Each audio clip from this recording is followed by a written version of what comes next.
What's up, everybody? Derek here, and today we are going to talk about chipping and how there are two things that pros really don't talk about a whole lot to reveal some secrets of what they know that have helped their golf game and what they've learned. And there's so many instructionals on how to properly chip, how to bump and run, how to get the flop shot, so many ways of getting more loft onto your shot and getting the back spin, and how to be more accurate with chipping within 75 yards and in. Or they say golf is all about the short game. 150 yards in, you will become a better golfer.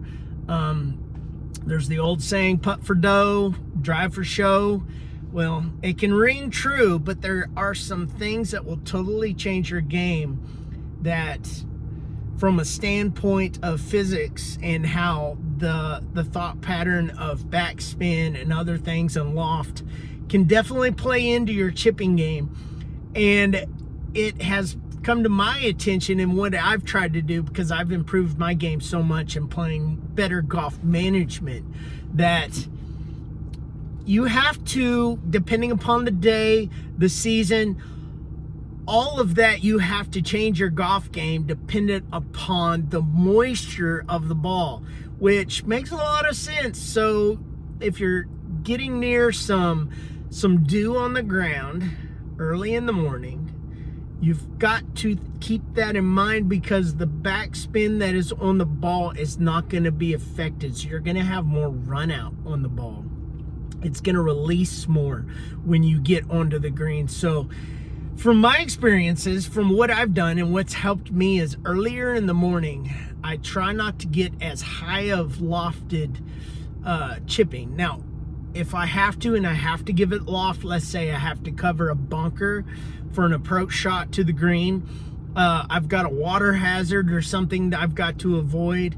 Any kind of thing where I'm having to add loft to my chipping, I've got to take in consideration that there is not going to be as much backspin. So a short-sided green, which means less between you and the pin, I'm going to have to hit it past the pin. I'm going to have to go pin high. And I'm going to have to let it roll out. Now, that's going to be a lot better, because you're going to have those misses. You're going to miss the bunker. You're going to miss that water. You're going to miss those things because of the moisture that is on the golf ball or on your club face or whatever. That's why you constantly see professional golfers cleaning off their club face, cleaning the grooves, getting those things, sorted out, so you have the same shot, the same baseline of a shot every single time. So whenever it starts to dry out and the day starts to wear on, you start getting drier conditions. That's when you can really start thinking about how the ball is affected in the backspin on the ball. And they even play into the softer greens, harder greens, the amount of backspin, the catch of the ball on the surface, but it's more on the club face and the grooves of the club face of your wedges. Now, when you're trying to really get that backspin and you're getting handsy with let's say a 60 degree, a 56, 52, whatever it may be, those lofted clubs, when you've got that moisture on the ball is not giving enough surface adhesion. I mean, on such a small level, whenever you break down like slow motion film capturing, you can see the compression, like for example on a ball when it hits a driver, it'll actually roll up the club face slightly. Now, whenever you're thinking of an iron with the wedge play, it's all dependent upon that ball rolling up the club face and those grooves catching that to provide that undercut, which provides your loft and your spin. But when the ball is wet, it's kind of like if you go and you research some of the there's gamblers back in the day that would add Vaseline to their driver club faces, or chapstick and other things. It actually reduces the surface contact slippage to get straighter shots. So if you have a slice or you have a big hook, you add Vaseline to a driver club face, it's going to be a lot straighter to a certain percentage.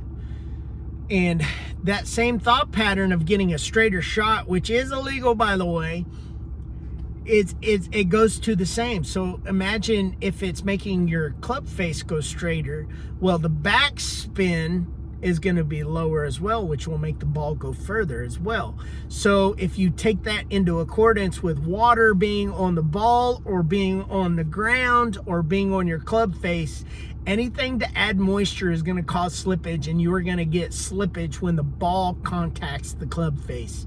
And that is one of the major things to take into accordance whenever you are trying to get better at chipping. Now, you can practice chipping, you can get better at chipping, but the one thing in the equation is the moisture. So, for one, bump and run in the morning. Two, whenever it gets later in the day and you get that dry, then you go to your lofted irons and you try to get that more less release, I guess I could say, unless you have a bunker to carry, some kind of thing to miss. And those are two of the things that don't get talked about enough. There's so much instruction on showing how to chip, how to better chip, how to find your spot placement for bump and runs, how to get your backspin up onto the greens, or to get the release just enough to where you're getting that loft up there, and then get closest to the pin. Closest to the pin, simplest, the way it goes, that's how you get better at golf. But those two things, whenever it comes to chipping, are not talked about enough, and I think it needs to be covered more if you're trying to play golf management and think about the simplest ways. It can actually get kind of complicated when you start thinking about that, but you think about the lubrication of the ball in the club face will totally change your shot. I mean, you could flush it, you could duff it, all because of that. Now, that's one thing that's helped me, and I just wanted to pass that along. And give me your thoughts on that. What do you guys think? If that has actually helped or hurt your game because you're not taking that into consideration with all the other variables you got to take into consideration with golf. But anyways, guys, let me know in the comments, and thanks for watching, and subscribe if you haven't already. Like this video if you liked it, and I'll see you guys in the next one.